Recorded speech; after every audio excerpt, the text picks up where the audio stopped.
Plant വാങ്ങാൻ പോകുമ്പോൾ ഭംഗിയുള്ളത് കണ്ടാൽ വാങ്ങി നമ്മൾ വീട്ടിൽ കൊണ്ടുവെക്കും. പക്ഷേ കുറച്ച് ദിവസങ്ങൾക്കുള്ളിൽ തന്നെ ഇലകൾക്ക് മഞ്ഞ നിറമാകും, ഗ്രോത്ത് നശിക്കും, പ്ലാന്റ് ഗ്രാജുവലി നശിച്ചു പോവുകയും ചെയ്യുന്നു. എന്തുകൊണ്ടാണ് ഇങ്ങനെ സംഭവിക്കുന്നതെന്ന് നിങ്ങൾക്കറിയാമോ? നമുക്ക് നോക്കിയാലോ. Welcome to Maya's world.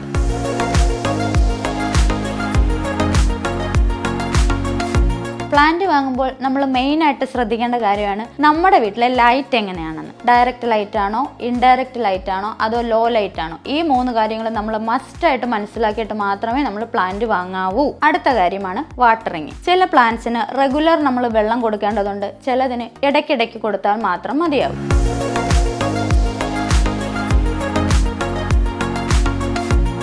മൂന്നാമത് നമ്മൾ ശ്രദ്ധിക്കേണ്ട കാര്യം, നമ്മൾ വാങ്ങിയ പ്ലാന്റ് ഇൻഡോർ ആണോ ഔട്ട്ഡോർ ആണോ എന്നുള്ളതാണ്. ഇൻഡോറിലെ പ്ലാന്റ് ഔട്ട്ഡോറിൽ വെച്ചാലും ഔട്ട്ഡോറിലേത് എടുത്ത് ഇൻഡോറിൽ വെച്ചാലും പ്ലാന്റ് ഒരിക്കലും സർവൈവ് ചെയ്യില്ല.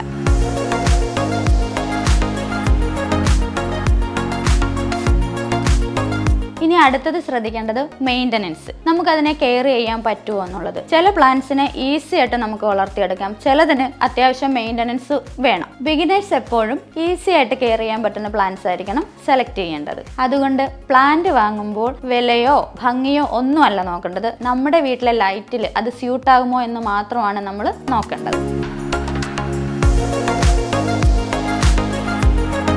ശരിയായ മണ്ണില്ലെങ്കിൽ, ശരിയായ വെളിച്ചമില്ലെങ്കിൽ, ശരിയായ വാട്ടറിങ് അല്ലെങ്കിൽ എത്ര നല്ല പ്ലാന്റ് ആണെങ്കിലും നശിച്ചു പോകും. അതുകൊണ്ട് അതൊന്ന് ശ്രദ്ധിക്കുക.